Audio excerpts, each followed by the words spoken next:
Estes e outros conteúdos estão disponíveis em www.beiratv.pt.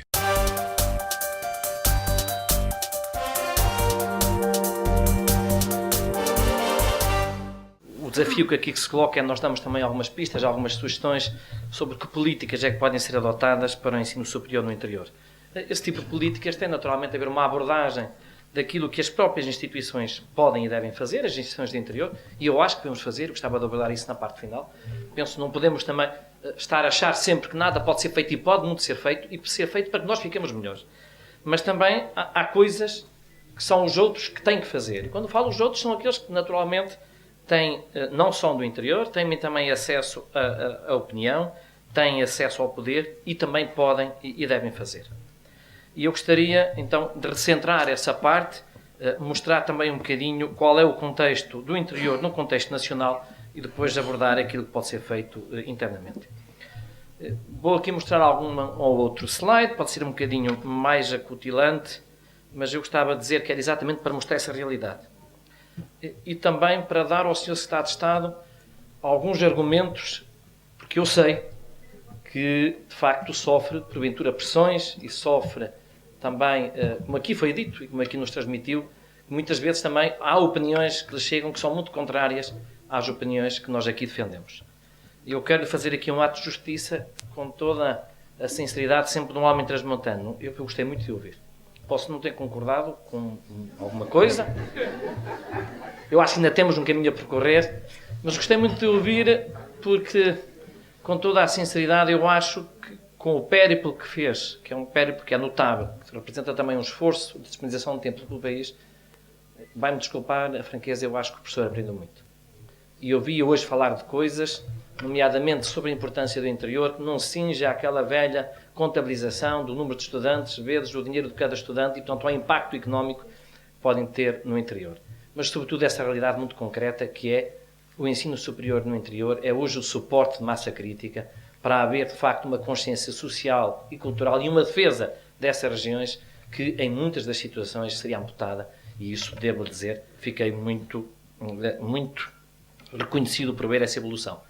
Bom, mas, digamos, ainda há outra parte. Quando nós aqui abordamos, e está sempre atente, a questão da reforma, eu diria que, normalmente, toda a gente acha bem que se faça a reforma, e isso é transversal, mas a maior parte das pessoas, e como diz o Sr. Secretário de Estado, depois do segundo domingo de setembro, acha e pensa que essa reforma tem que ser feita à custa do interior. A minha questão, e que a gente coloca, e que nós, as pessoas do interior, colocam, é porque é que só se fala do interior e não se fala do resto?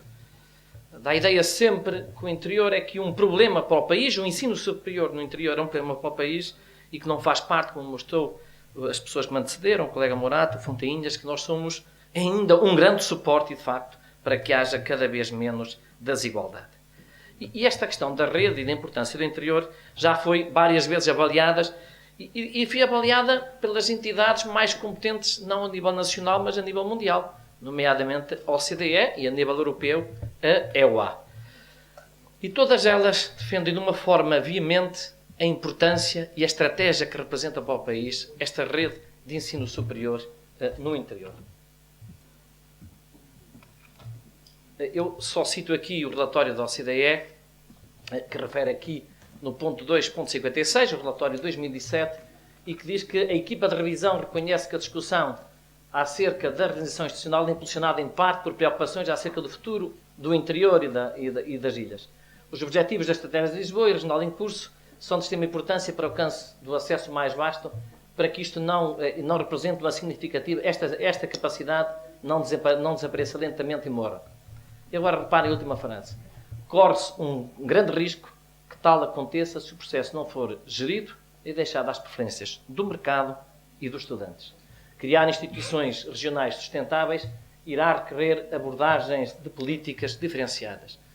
Quer dizer que nós estamos, de facto, numa democracia, mas também estamos numa democracia em que o poder é eleito para exercer políticas públicas e que as políticas públicas têm que entender este conceito mais vasto do que é o ensino superior, que é um conceito que não se cinge apenas às preferências dos estudantes, que é dinheiro público e, portanto, tem que ser aplicado em função desse próprio objetivo de haver aqui coesão nacional.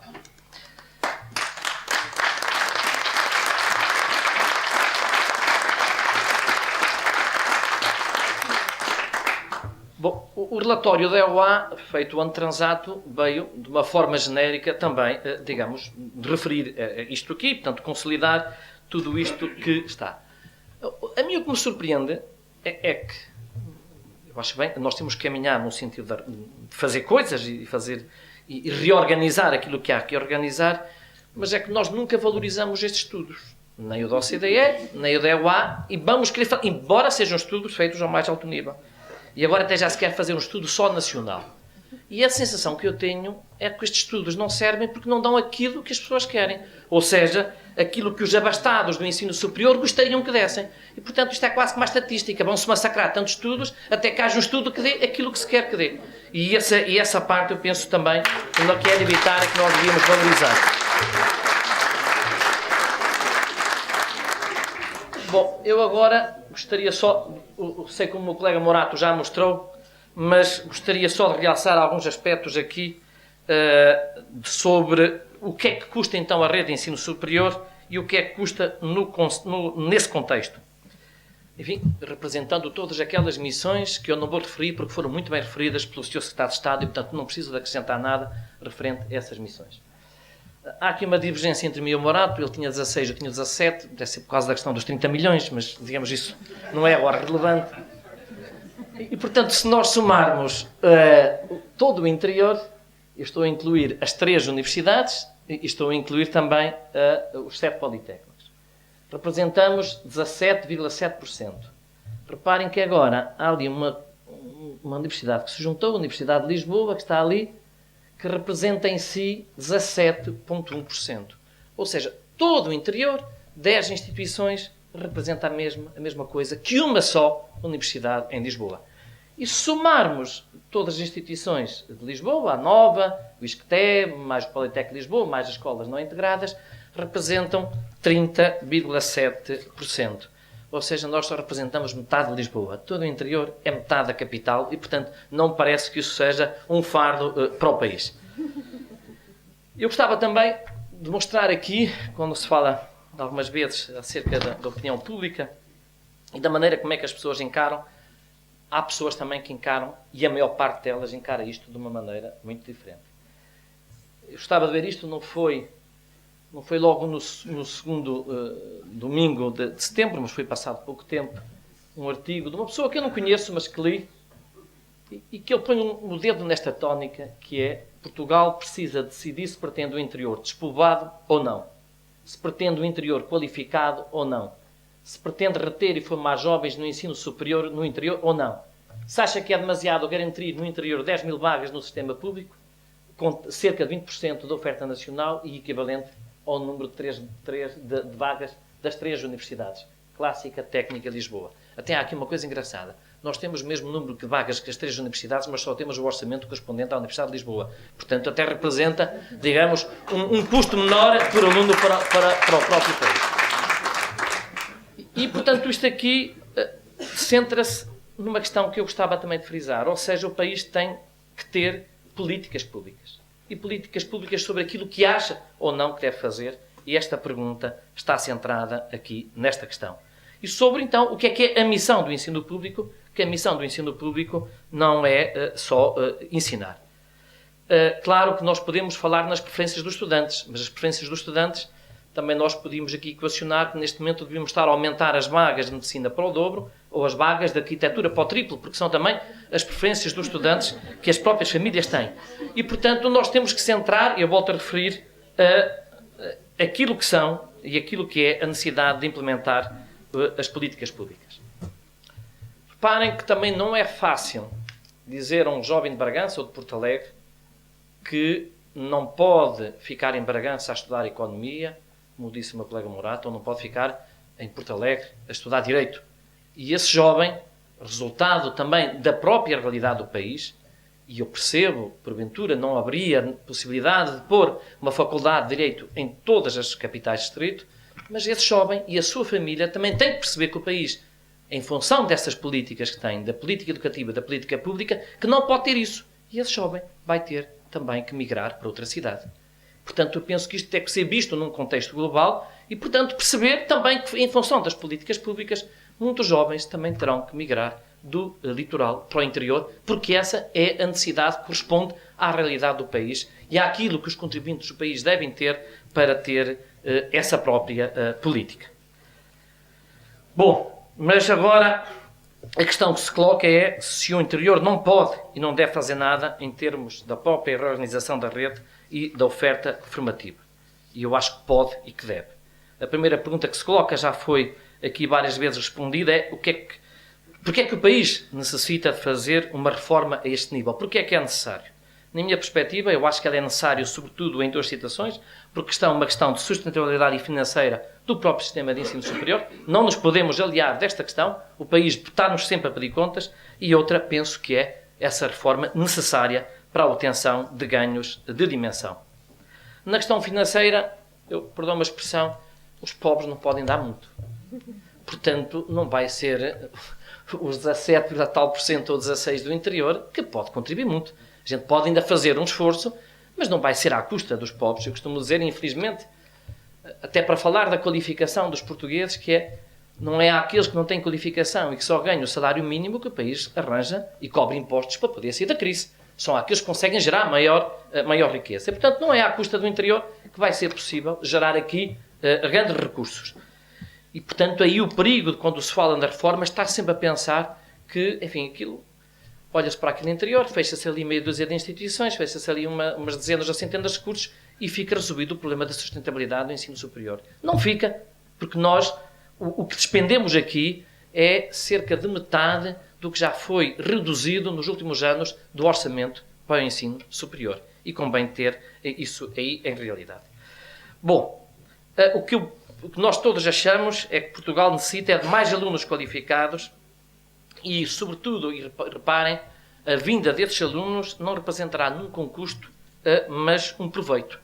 Ou seja, nós neste momento podemos qualificar muito mais jovens em Portugal, com a atual rede, sem que isso represente um custo acrescido para as instituições de ensino superior, mas, pelo contrário, representa um proveito, porque a capacidade instalada permite acomodar esses jovens e ainda, digamos, realizar e aumentar as receitas próprias através da cobrança de propinas, o que representa um ganho para o próprio sistema de ensino superior.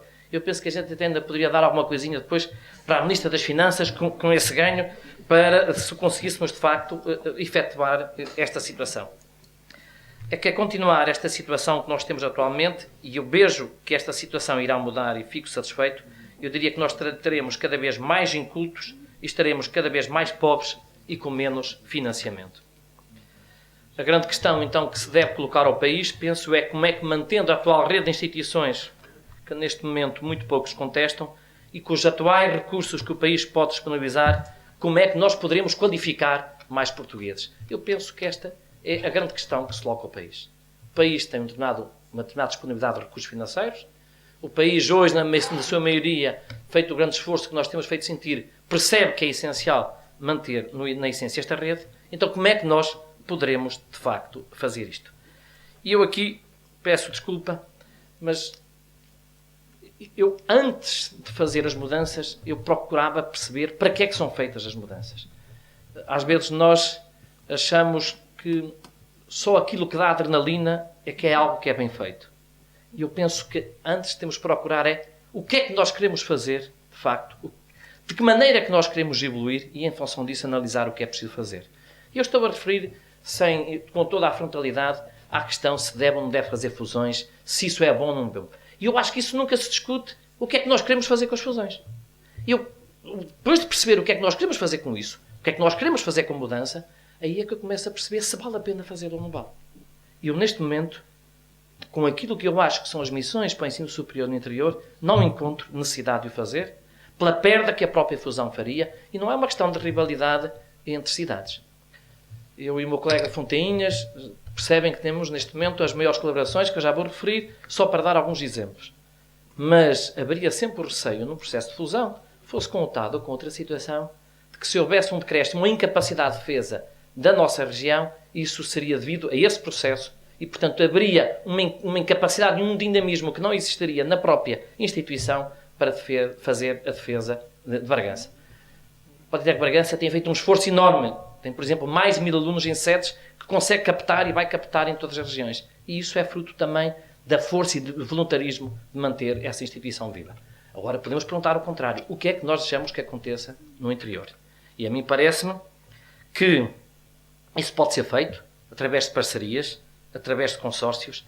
Pegando na questão do UTAD, eu gostava de dizer, por exemplo, que eu e o Fontainhas sentamos há pouco tempo os 3 presidentes das CIMs para que, em conjunto, as 2 instituições de ensino superior, as 3 CIMs da região, apresentemos um plano concreto e conjugado para o próximo quadro comunitário de apoio.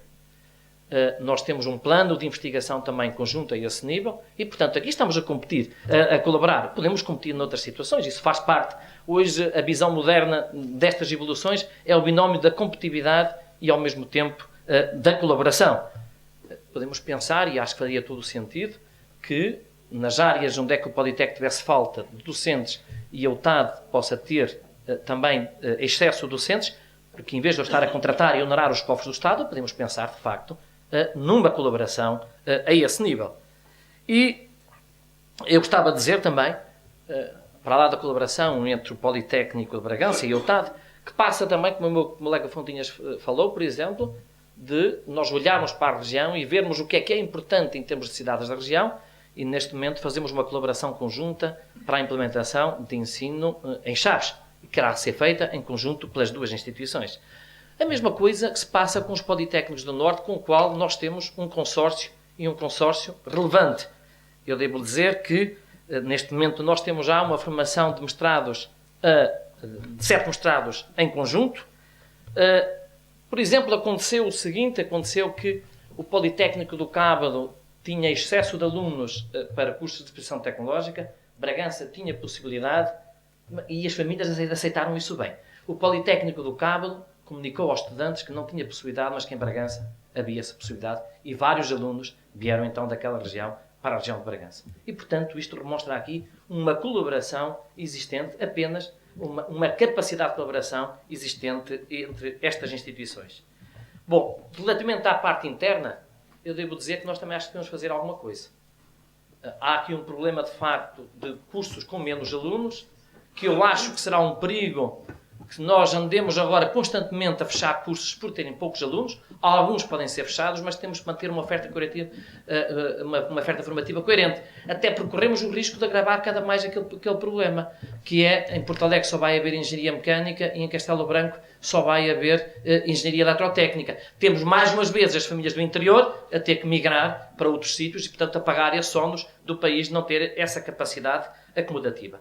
E eu acho que pode e deve ser feito ao nível, por exemplo, das engenharias. Em Bragança estamos a fazer isso, de a maior parte das disciplinas, fazer também uma alteração curricular e muitas das disciplinas que são dadas ao nível das engenharias serem dadas em conjunto. E isto permite uma poupança de recursos e permite acudir àquilo que o Sr. Estado diz e tem razão, que é haver um nível de competitividade e, portanto, um nível de massa de alunos também que possa, de facto, responder. E isto pode ser feito poupando dinheiro e mantendo uma oferta formativa diversificada que é essencial para as populações e para a região. Ou seja, é possível fazer construir, não é necessariamente só quando se destrói é que se conseguem fazer as coisas. Eu estou quase a acabar. Bom, e portanto, claro que às vezes fala-se, digamos, e essa mensagem tem que ser transmitida, como é que a opinião pública e a contribuinte vê no segundo domingo de setembro esta questão do número de cursos e do número de alunos que têm no interior. Portanto, temos também fazer essa demonstração, mas também eu devo dizer que eu penso que o contribuinte perceberá da mesma forma que percebe, e eu acho que é uma boa medida, a medida mais superior, ou seja, também se pode perguntar de que medida é que o contribuinte vai olhar para o facto de parte dos fundos comunitários serem alocados para bolsas especiais para o interior. E para nós, porventura, é tão mais importante a manutenção desses ciclos de estudos e isso também pode ser percebido. Bom, o que eu queria dizer também é que parece-me, e eu acho sinceramente, devo dizer, que nós podemos caminhar aqui no interior para uma situação dos exemplos que eu vos dei. O exemplo dos Politécnicos do Norte, que porventura também haverá no Centro e no Sul, ou até da colaboração entre a UTAD e o Politécnico de Bragança. Eu acho que nós temos que estabelecer parcerias fortes e reais para obtermos ganhos de dimensão. Um dos principais problemas que eu acho que há na rede do interior é que nós temos algumas instituições, ou muitas delas, que não têm uma dimensão suficiente para ter uma atitude mais agressiva. Nomeadamente, por exemplo, na capacidade de internacionalização, na capacidade de gerar núcleos de investigação com massa crítica para responder às regiões. E isso pode ser feito exatamente por este processo que eu vos disse e do qual não temos medo. Eu acho que um dos principais problemas de envenenamento desta situação de parceria tem sido sempre este fantasma que tem havido das fusões e da necessidade de haver fusões, sobre os quais já há reações de defesa das próprias cidades, e isso, de facto, é que tem envenenado este caminho que tem que haver, de cada vez haver mais parcerias. Eu posso até, numa parceria, perder parte da minha autonomia, mas eu já ganhei muito na minha associação com os Politécnicos do Norte. Naquele exemplo dos alunos, nos mestrados conjuntos que ficaram muito mais atrativos, numa internacionalização conjunta, num consórcio que agora fizemos. E, portanto, eu não perdi a minha capacidade de defesa da minha região e da minha instituição, mas ganhei muito com essa parceria. E eu penso que este que é um caminho todos que temos que fazer. Bom, eu terminava só dizendo uma coisa que é, eu penso que muitos de nós concordamos, e eu essa parte não aceito, muitos de nós concordamos com esta percepção da rede do ensino superior, do que ela vale. Mas depois aparece-nos sempre um papão, que é um papão que eu diria que não tem rosto, e ainda por cima ninguém conhece, nem ninguém consegue identificar, porque a maior parte das pessoas que a gente ouve está concordando com isso, que é o que se chama a opinião pública. E o que eu digo é que a opinião pública, é como eu digo, ninguém a conhece, ninguém a identifica, e ela é usada muitas vezes para não se fazer aquilo que se quer ou para não se fazer aquilo que se deve. Eu, sinceramente, acho que temos coragem de implementar aquilo que são as políticas públicas e a opinião pública. O português verdadeiro vai, com certeza, entender a razoabilidade dessas medidas. Muito obrigado.